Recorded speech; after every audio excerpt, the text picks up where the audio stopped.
गांव में एक टोपी वाला रहता था। वह अपनी टोपियां गांव में सारा दिन घूम घूम कर बेचा करता था। सब गांव वालों को उसकी टोपियां बहुत अच्छी लगती थीं।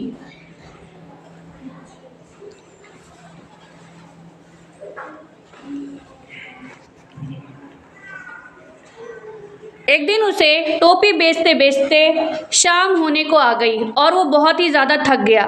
तभी उसने एक पेड़ के नीचे आराम करने की सोची।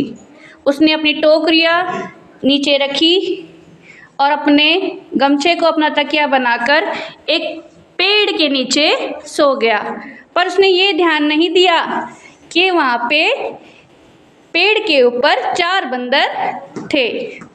उन बंदरों ने वो रंग बिरंगी टोपियाँ देखी और उसकी टोकरी में से एक एक करके सारी टोपियाँ उठाकर वो वापस उस पेड़ के ऊपर चले गए और उस टोपियों से खेलने लगे।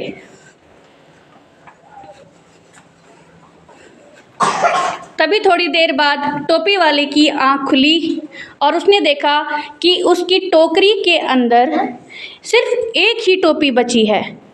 वो बहुत ही हैरान रह गया, मेरी टोपियाँ आखिर गई कहाँ? तभी उसने पेड़ के ऊपर देखा कि बहुत सारे बंदर उसकी टोपी से खेल रहे थे। उसने सबको गुस्से में देखा और कहा, मेरी टोपी मुझे वापस दे दो।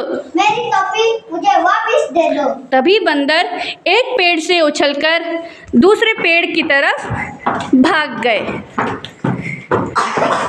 तभी टोपी वाला भी अपनी टोकरी लेकर उनके पीछे पीछे उसी पेड़ के पास चला गया। उसने अपनी टोकरी को नीचे रखा। उसने कहा, दो मेरी टोकरी। तो बंदर भी उसकी तरह करने लगे, मारूंगा एक। तो बंदर भी ऐसा ही करने लगे। तो उसने सोचा, टोपी वाले ने सोचा कि ये तो मेरी नकल कर रहे हैं। मैं भी ऐसा ही करता हूँ। देखो बंदर, इधर देखो, ऐसे करो।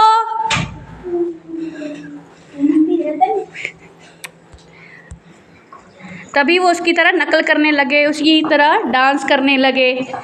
तब उसने सोचा, चलो अब मैं अपनी एक टोपी पहन के देखता हूँ। उसने अपनी टोपी पहनी तो सारे बंदरों ने भी टोपी पहन ली। थोड़ी ही देर बाद टोपी वाले ने अपनी टोपी को उठा के घुमाया और उसे नीचे की तरफ फेंक दिया। तभी नीचे फेंक दिया और सारे बंदरों ने भी अपनी अपनी टोपी नीचे फेंक दी। जल्दी से झटपट उस टोपी वाले ने अपनी सारी टोपियाँ इकट्ठी करके टोकरी में डाला और अपनी टोकरी लेकर सर पर वहाँ से चला गया और सारे बंदर नाचने लग रहे थे।